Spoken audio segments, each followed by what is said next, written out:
പന്തലുകളുടെ കാൽനാട്ട് കർമ്മമാണ് ഇന്നിവിടെ ശുഭമുഹൂർത്തത്തിൽ നടന്നത്.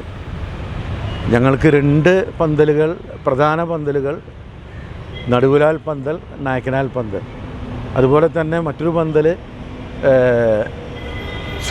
മറ്റേ മടത്തിലെ വരവ് നടക്കുന്ന സ്ഥലത്തുണ്ട്. അങ്ങനെ 3 പന്തലുകളാണുള്ളത്. ഇതാണ് പ്രധാനപ്പെട്ട പന്തലുകൾ. നടുവിലാൽ പന്തലിൻ്റെ നിർമ്മാണ ചുമതല വഹിക്കുന്നത് ചെറുതുരുത്തി സെയ്തലവിയാണ്. നായക്കനാൽ പന്തലിൻ്റെ മണികണ്ഠനും.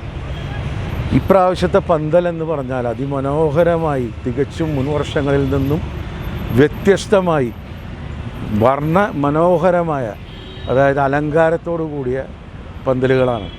എന്തായാലും ജനങ്ങൾക്ക് കണ്ണിന് വളരെ കൗതുകം ഏറുന്ന ഒരു കാഴ്ചയായിരിക്കും പന്തലുകൾ എന്ന കാര്യത്തിൽ യാതൊരു സംശയവുമില്ല. അതുവരെ തന്നെ നമ്മുടെ ചമയ പ്രദർശനം വളരെ മനോഹരമായ വിദേശ നിർമ്മിതമായ ലൈറ്റുകളോടുകൂടിയുള്ള ഒരു ചമയ പ്രദർശനമാണ് ഞങ്ങൾ ഈ പ്രാവശ്യം ഒരുക്കുന്നത്. അപ്പോൾ അതിൻ്റെയൊക്കെ പണികളൊക്കെ ആരംഭിച്ചു കഴിഞ്ഞു.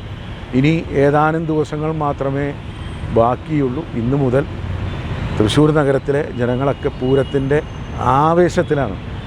മാത്രമല്ല, ഈ വരുന്ന 30-ാം തീയതി നമ്മുടെ കൊടിയേറ്റം ചടങ്ങുകൾ നടക്കും.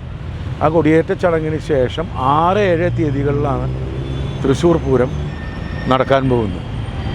ഇപ്രാവശ്യം മുൻവർഷങ്ങളേക്കാൾ കൂടുതൽ ജനപങ്കാളിത്തം ഉണ്ടാവും എന്ന് ഞങ്ങൾക്കറിയാൻ കഴിഞ്ഞിട്ടുണ്ട്. ഇവിടുത്തെ ഇൻ്റലിജൻസ് ഡിപ്പാർട്ട്മെൻറ്റൊക്കെ പറഞ്ഞിട്ടുള്ളത് കൂടുതൽ ജനങ്ങൾ തൃശ്ശൂർ പൂരത്തിൻ്റെ ആ പ്രശസ്തിയാണ് അതിന് പ്രധാന കാരണം. ആ പ്രശസ്തി കൊണ്ട് ഒഴുകിയെത്തും എന്ന കാര്യത്തിൽ